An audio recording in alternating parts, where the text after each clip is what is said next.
rappers mest dyre huse. Number 8, Taiga. Most parents advise their kids to purchase a home as soon as possible, so that they don't throw away money with a rent payment, and instead build equity on their own property. Apparently, no one ever gave this advice to Taiga, who has recently begun to lease a new Bel Air mansion. Though Taiga doesn't own the $12.8 million property, he's making payments as if he does. Sources indicate that a monthly rent at the mansion is a whopping $58,000. And while Taiga may never own the property, it seems like he's enjoying his position in true style. Okay, inden der vi lige går videre, ikke også? Jeg skal lige hurtigt se, hvor meget det egentlig er. Det er sgu da sådan 400.000 eller noget. Ja, vi siger, det var 58, ikke? Det er $421,000. Kroner. Nej, jo. Kroner. Kroner. Det er så en måned, ikke? Om måneden. Jeg har engang tjent så meget på et år. 13,000 square foot house contains 6 bedrooms and 8 bathrooms, and is literally outside of the Santa Monica Mountains. It also features its own separate guest house and a massive separate pool in the backyard. Prøv at være gæst og så have sit eget hus.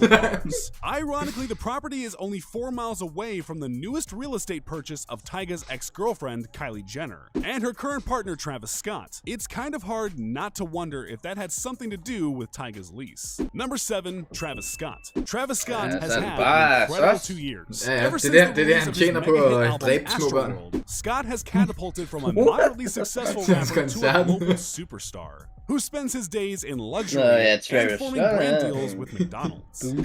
Okay, brand deals med McDonald's, dude. Der har han altså guys. Besides an ever-growing Han har sikkert også McDonald's logo der. supercars, Travis has also been invested in brand Du tager se hans pande, dude. Min pande, den kunne ligge der og gang 10. property. $23 million mansion is inspired by the architecture of the Brentwood neighborhood of Los Angeles. Det ligner en stor Scott's båd. house has pretty much På every land. single luxury. Ja, det er de der kæmpe store, de Even der... some seemingly unnecessary. Dude, se det der. Det er på planterne. Der er 3, der er 4 etager. Der er nok 5 etager. Dude, se hvor mange planter han har. Like an underwater sound system for his cliffside infinity pool. Amongst the more practical features are 7 bedrooms, 600 bottle wine cellar, and several levels of outdoor balconies. With a 10,000 square foot garden, Scott's backyard is bigger than some of the entire mansions. Det ser meget godt ud, ikke også? Men det ligner ikke et jet. Tell us he was an alien all those years ago.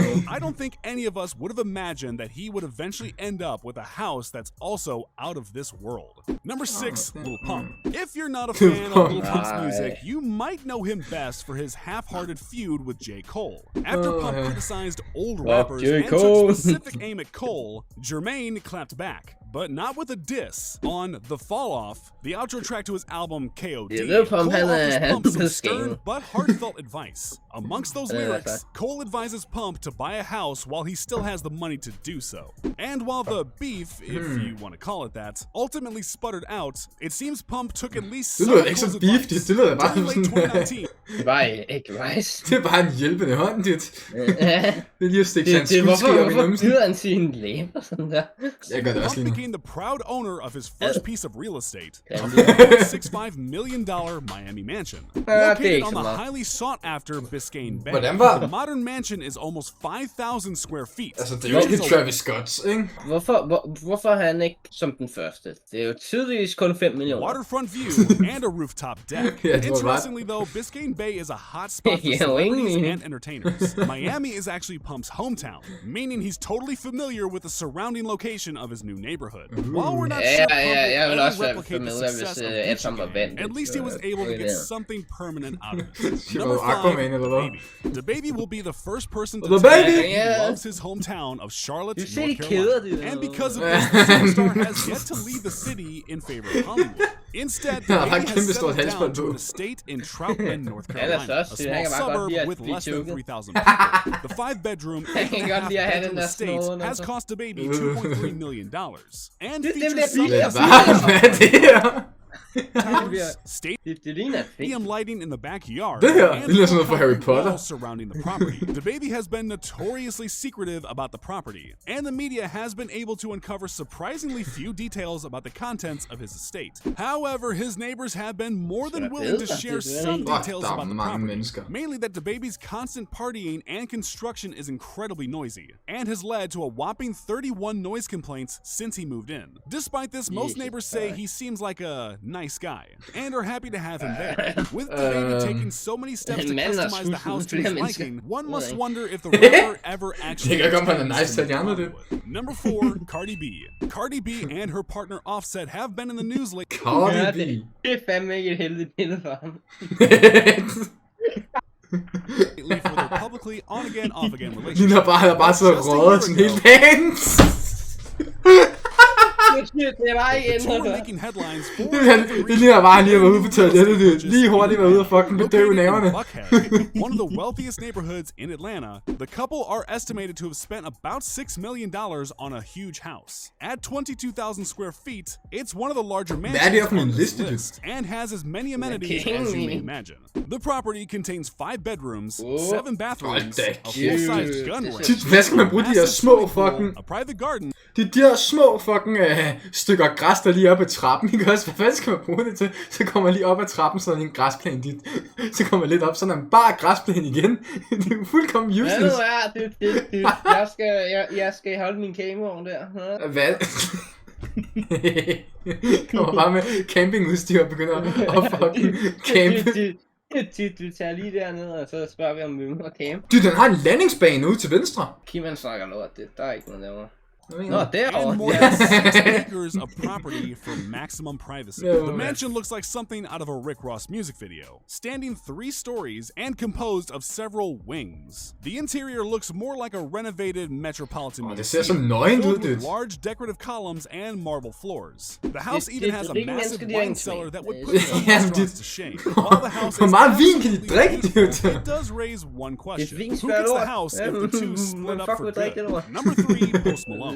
At first glance, selvfølgelig Post kommer Post Malone's Malone. unkempt image might make det you var meget not vildt. familiar Så jeg with bliver him. He's the survivor. Sko! Hvis der er nogen, der ved, hvad de der sko hedder, skriv lige i comments. Jeg skal have dem til. Jeg skal have dem til. Jeg bliver sgu nødt til. Prøv at høre dit bare sidde til et interview, dit, ikke også? Med bare tær. Han har en beskidt under foden.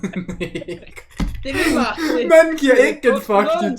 Jamen, det manden giver ikke en fuck. Of some long forgotten apocalypse. Hey. Ironically enough, his newest Stop. real estate purchase might only reinforce this belief.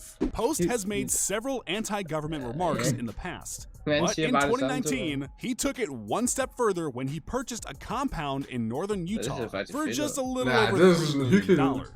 The 5-bedroom, 6-bathroom house is on 7 acres Ja, det er hyggeligt. Det der kan jeg godt of lide. Salt Lake City. But Post is adding some Bare of kom his bag på own mig, så også touches to the Bjarne house, der eller noget including til. a recording studio and an underground bunker that could be used in the case of an Det emergency. ligner jo mit Inside setup. the bunker, Post plans to store his extensive weapon collection and add makeshift barracks, with enough space for 30 bunk beds to house his team. But that doesn't mean that the house isn't beautiful. The property has amazing views of the nearby mountains, a cliffside pool and hot tub, and a master bedroom with walls made almost entirely of glass. It might seem like an overprecaution, but if things get rough anytime soon, I know where I'm heading. Number 2, Kanye West. Kanye is no newbie to real estate and has owned a ton of properties over the course of his 2-decade career. And while Ye and his wife Kim Kardashian currently own several properties, including one in Calabasas, and their famous Wyoming ranch, the most eye-catching of them all is their mansion in Hidden Hills. Bought for an outstanding $22.4 million. What the fuck, dit? Hvad er det her, dit? Det er sådan 5 huse i et. 5 hus, det der, det er 20. Hvad mener du? Jamen okay, de har jo bare købt alle husene, og så lige havde dem alle sammen. Man brænder sådan 600 kalorier ved at bare gå frem og tilbage. Prøv at holde dig, det er værelset nede i højre side, det ikke også? Og så skal man på toilettet, som så bare er helt over i venstre side, så man skal bare sidde og løbe 1 kilometer. De har kun 1 toilet, ikke?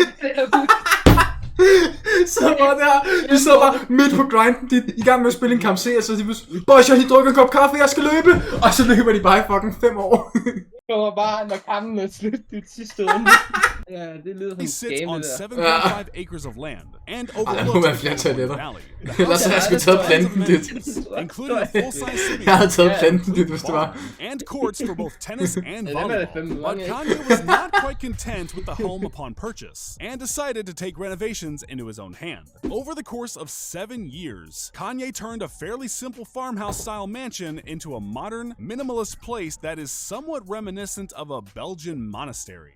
The aesthetic most certainly won't be for everyone. The entire house is covered in smooth plastic. Jeg ved, hvor du Walls, kiggede. floor, and even furniture are Jeg sværger ikke også. white. kigger på Non-white de der contents kæmpe are made krukker from derovre. natural wood and materials. Jeg kigger også på 2 store krukker. Designer Axel Vernvoort to completely Hvad for nogle 2 store krukker kigger du på, Lukas? Sæt med baggrunden. Nå, det er også mig. Jeg sværger ikke også hendes arme, ikke også? De var bare fucking små, taget i betragtning af, hvor stor hendes fucking røv var.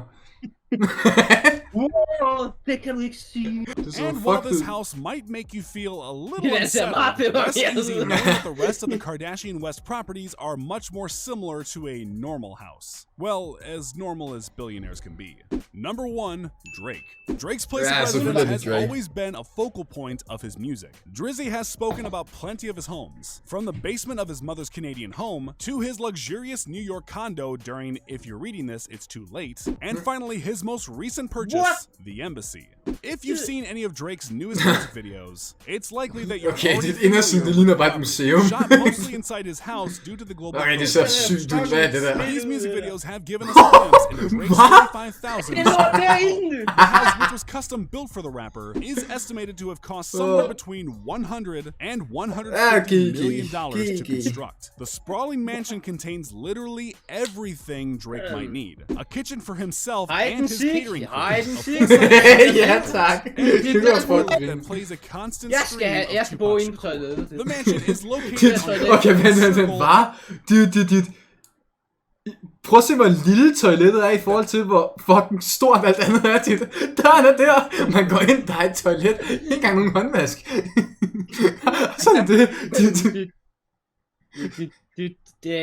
Luften derinde, den er så ren, så den gør dine hænder rene. Speciel luft, der koster 100.000 kroner om Der er ikke engang toiletpapir. Man ved bare, han har den der ting, hvor han bare kommer sådan en vandstråle op i numsen dit for at rense. Ja. Kan man bare voldtage. The mansion is located on Park Lane Circle in the extremely wealthy Brittle Path neighborhood in Toronto. According to Drake, he has fantasized about owning a house in this area since he was a child, when he would drive by and look at the extravagant property. Skal vi også lige kigge på, hvordan du så ud, da du var... Nu kan bare kigge på, hvordan jeg ser ud nu. Bortset fra, at I skal lige se ham som tyk også. Forestil dig, at Lukas tyk. Det er sådan, han så ud. Jeg er sgu da fed nu også. Ja, men du var Du var tykkere dengang. ingen pænder.